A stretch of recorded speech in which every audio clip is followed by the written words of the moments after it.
By the way, I'm doing my makeup today because we are going to do a video or a content for Garnier Micellar Water. Kahit hindi ako aalis, kailangan naka-makeup. So, magme-makeup tayo. In fairness, maganda yung shape ng kilay ko today.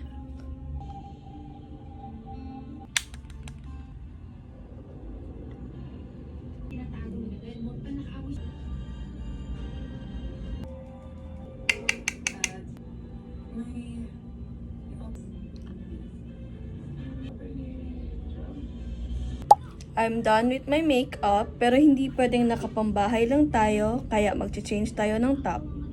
Naka-change na tayo ng top, and ang gagawin naman natin is i-check yung script.